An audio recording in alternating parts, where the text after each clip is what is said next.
一個專為無聊人而設嘅小談學泰文，現在開始。噔噔噔噔噔噔噔噔噔噔噔噔噔。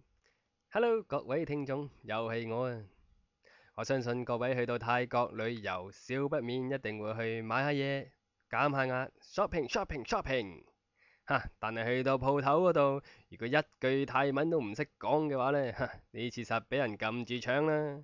呢次嚟講，我就會教下大家去到鋪頭嗰度有啲必須要用或者經常會用嘅泰文，究竟係點講嘅？各位用心啲聽，用心咁學啦噃。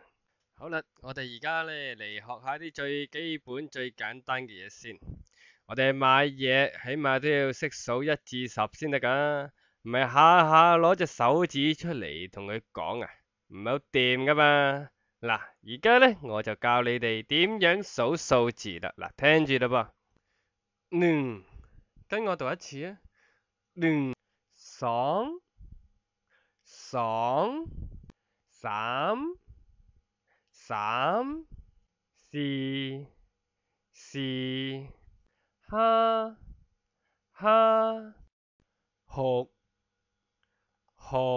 10、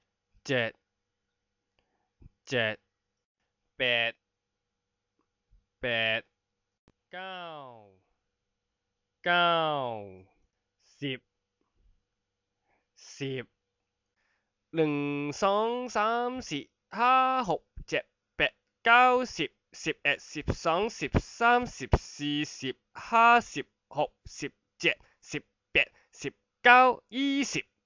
如果要買嘢，第一件事梗係要知道幾多錢啦，幾多錢都唔知點買啊。至於幾多錢嘅泰文究竟係點講呢？聽住啦噃，靠嚟，跟我讀一次啊，靠嚟。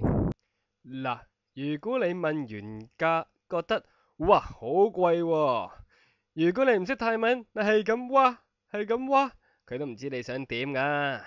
嗱，好貴喎，呢一句嘅泰文究竟係點講呢？嗱，聽住啦噃，平馬，跟我讀一次啊，平馬。嗱，我哋呢啲精明嘅消費者去買嘢，梗係最緊要就係要平啲啦，係咪先？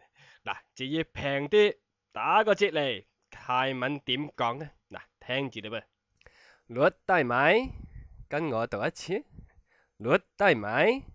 係，大家都知呢個咁邪惡嘅社會，你去買嘢無啦啦嗌人哋去打個折，佢係未必制㗎噃。